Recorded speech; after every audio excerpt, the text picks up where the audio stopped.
Hey guys, welcome back to our urban homestead. My name is Chelsea. If you're new here, welcome. And if you've been here a while, welcome back. I have enough tomatoes to make my first small batch of sauce. So that's what I'm going to show you today. But first, look at these gorgeous tomatoes. These are the Manitoba tomatoes from M.I. Gardner. These are great for sauces and they do wonderful in cooler climates like we have here in Michigan. They do great in the cool spring. You can usually put them out earlier and they last a bit longer than your regular other varieties of tomato. They are a determinate variety, so you know they only get about 5 foot tall and that is it. I'm not quite sure what tomato this is. You guys know I'm horrible about labeling, but it's beautiful. And look at some of these gorgeous yellow tomatoes. Yes, I put all tomatoes in my sauce. I don't just use paste tomatoes. If there's a tomato and it's ripe, it's going in my sauce. So another one of those gorgeous, I don't know what they're called. This is a small Cherokee purple. I have a couple tomatoes that I had picked a couple weeks ago, and what I do is I just stick them in a freezer baggie, throw them in my freezer until I have enough to make a batch. So what I'm gonna do is we're gonna get these all cored. And then you want to cut out like all of this that needs to go, and cut them in quarters, get them in my crock pot. I might have too much for one crock pot, but not enough for one of my big roasters. So I might have to get out my second crock pot. So I'll be back. All right, so yes, the pot is overflowing. That is okay. This is gonna cook down. I'm just gonna set the lid on it like that. And in a couple hours, I'll come back, show you what it looks like. Yes, I do leave my skins on my tomatoes and I do leave my seeds in. I find that the skins make for a thicker sauce and you don't have to cook it down as much. And I use an immersion blender, so you really can't even tell that there's seeds in it by the time it's done. Also, the skins have a lot of nutrients in it, so that's another reason that I do not slip the skins off of my tomatoes. But if that's how you like to make your sauce, you go right ahead. So, a couple hours, and we'll be back to see what it looks like. So the tomatoes have cooked down a bit.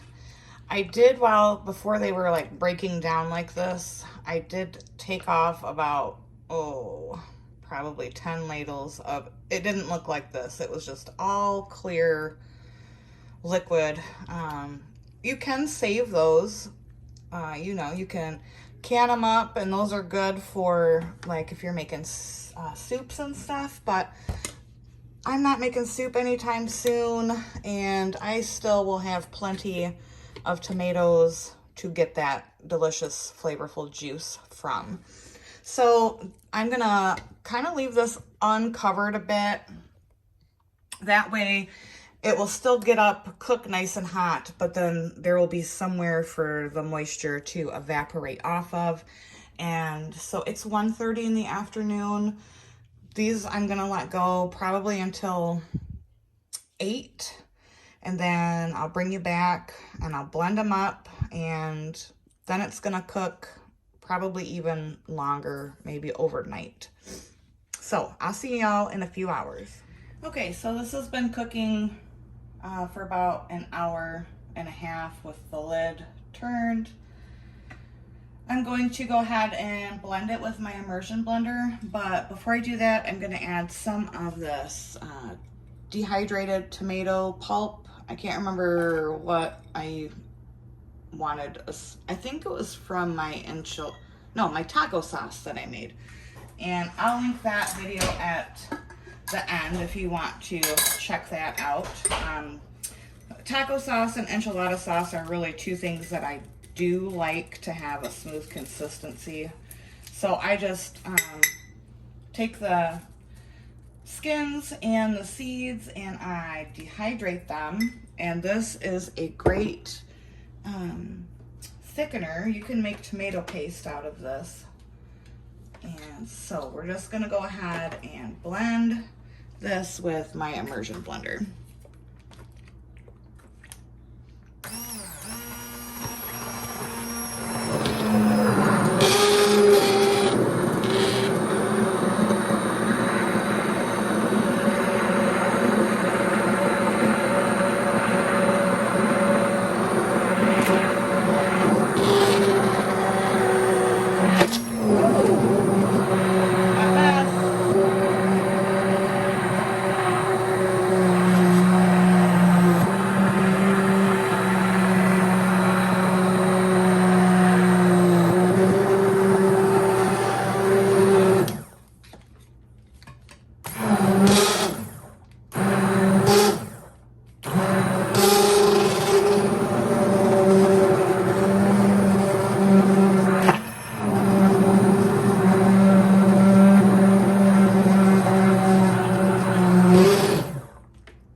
This is gonna continue to cook uncovered for, oh geez, I don't know. Now, you can do this process much faster if you do it in a pot or if you do it in your roaster oven.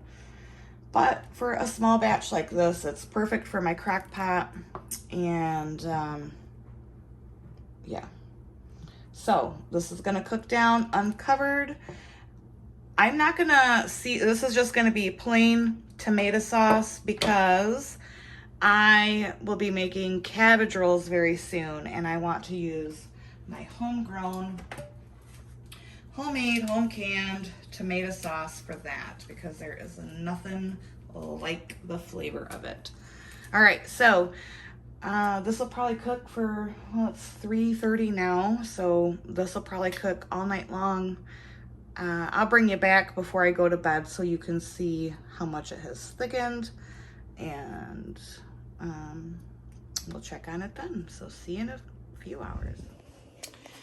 All right, guys, so what I ended up doing was transferring it to a stock pot, and this has been simmering on the stove for about an hour.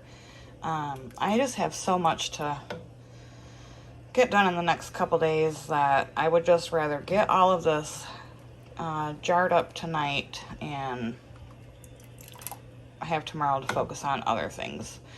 So this is strictly just the tomatoes, and I did add a bit of salt because I tasted it, but it is beautiful and thick and delicious. Oh, I did add those little bit of tomato skins from my taco sauce. But so this is just going to be plain tomato sauce. This is not marinara or anything like that. Just plain tomato sauce. I think I'm going to get about 4 quarts out of that. So I've got 4 quart jars into the water bath, and I'm going to let this come up to a slow boil, and then I'll be back to fill the jars. Okay, so it is time to get these this tomato sauce jarred up and canned so I can try to relax for the rest of the evening. Like I said, I'm gonna try to get 4 quarts.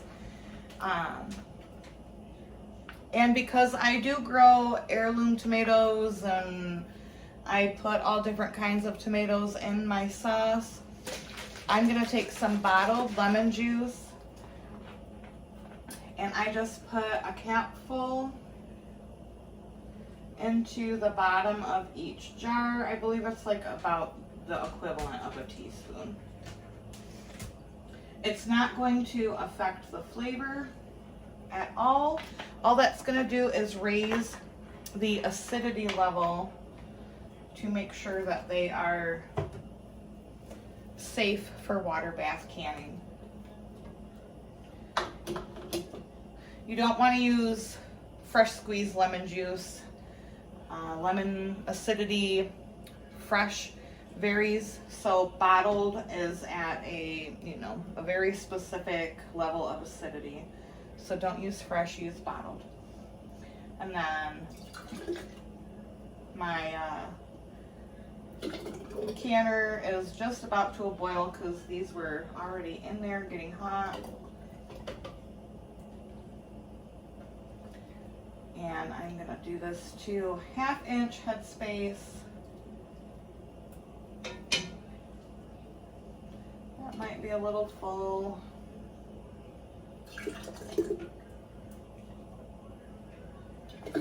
So all this is the tomatoes, that tomato powder, and I did season it with just a tiny bit of salt, not much.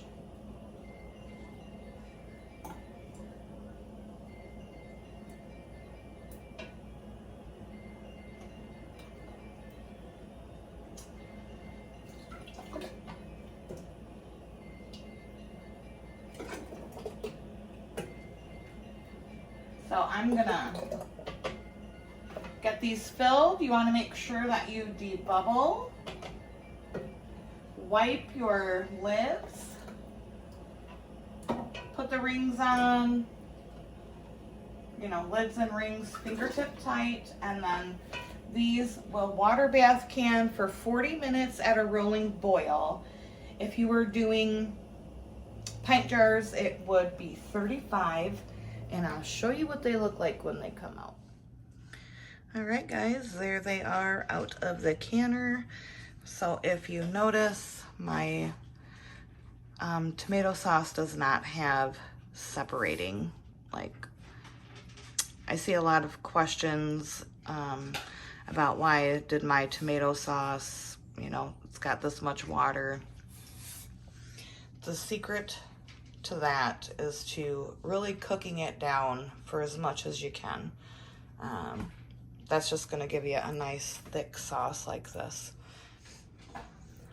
So I hope this helped any first time tomato growers learn how to preserve their own sauce. Yep, it was a small batch, but every little bit counts, and it's homegrown and it's gonna taste amazing.